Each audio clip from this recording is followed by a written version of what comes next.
नमस्कार माझ्या शेतकरी बंधूंनो. मी मोहिते मानसिंग या यूट्यूब चॅनलवर आपलं सर्वांचं सहर्ष स्वागत आहे. मी माझ्या पूर्वीच्या व्हिडिओमध्ये आपल्याला कंदमाशीविषयी, कंदमाशीचे जैविक नियोजन कसे करावे याबद्दल मी आपल्याला माहिती देणार होतो. ती आज मी आपल्याला देतोय.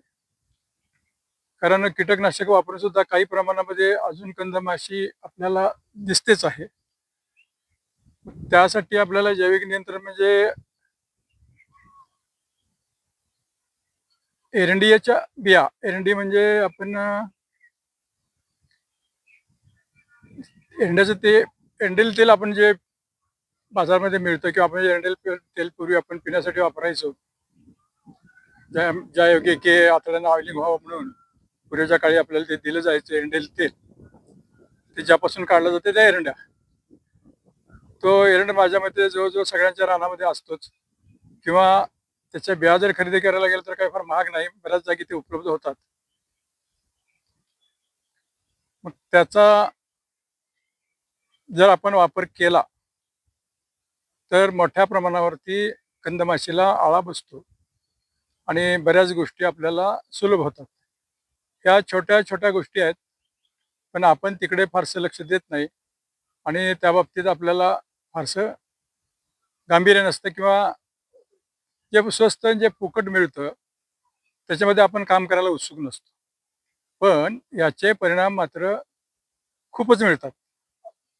खूप म्हणजे अतिशय सुंदर मिळतात. म्हणून तुम्हाला मी आधी सांगितलं होतं की आपल्याला या शेतीमध्ये कमी खर्चामध्ये सगळ्या गोष्टी आपल्याला करण्याच्या आहेत आणि त्या आपण आता करायच्याच आहेत.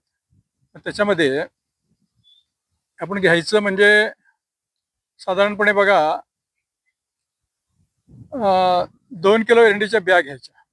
2 किलो एरंडीच्या बिया घेतल्यानंतर त्या भरडायच्या, भरड केल्यासारख्या करायच्या आणि त्याच्यामध्ये जे बेकरीमध्ये इस्ट मिळतं पाव फुगवण्यासाठी, म्हणजे आंबवण्यासाठी म्हणजे असतं आंबवून, ते इस्ट आपल्याला साधारणपणे 25 ग्रॅम त्या 2 किलो एरंड्याच्या भरडीमध्ये टाकायचं आहे. एरंड्याच्या बियाची भरण करणार आहोत त्याच्यामध्ये. आणि थोडासा गूळ टाका त्याच्यामध्ये. 50 ग्रॅम, 50-60 ग्रॅम साधारणपणे डाळीचं पीठ त्याच्यामध्ये टाका. म्हणजे बघा त्याचा डोस कसा झाला.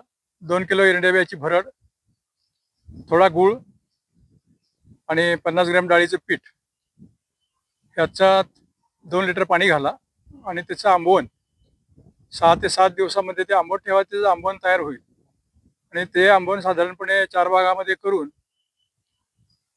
मोठ्या पसरट भांड्यामध्ये एक 3-4 जागी आपल्या रानामध्ये जर ठेवलं तर तो कंदमाशी त्याच्याकडे आकर्षित होते.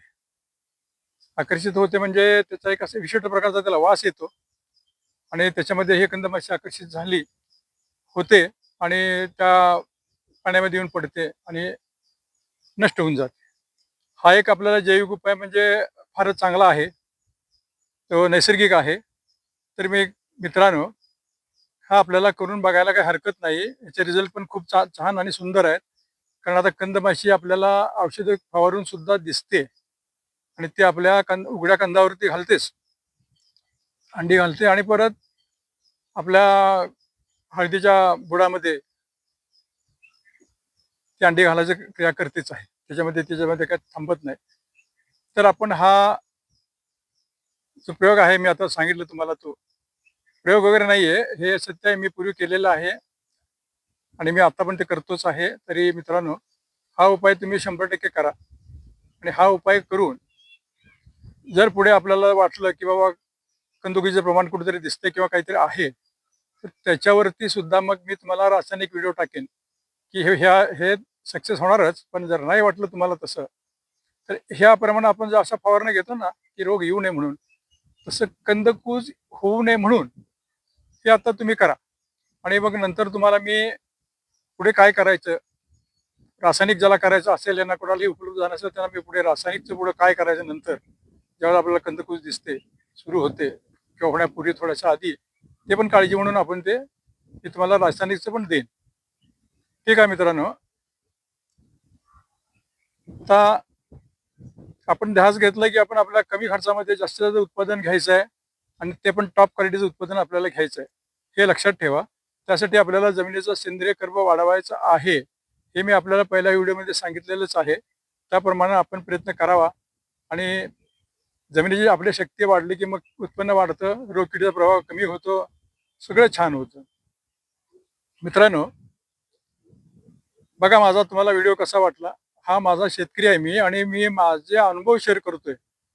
मी तुम्हाला बाकी काही सांगत नाही. मी जे केलं, मी जे करतोय मला ज्या वेळेला दिसतं आणि वारंवार शेतकऱ्यांना खर्च करायला लागू नये आणि कमीत कमी खर्चामध्ये काय गोष्टी व्हाव्यात किंवा नुकसान होऊ नये या काळजीपोटी मी हे सगळं करतोय.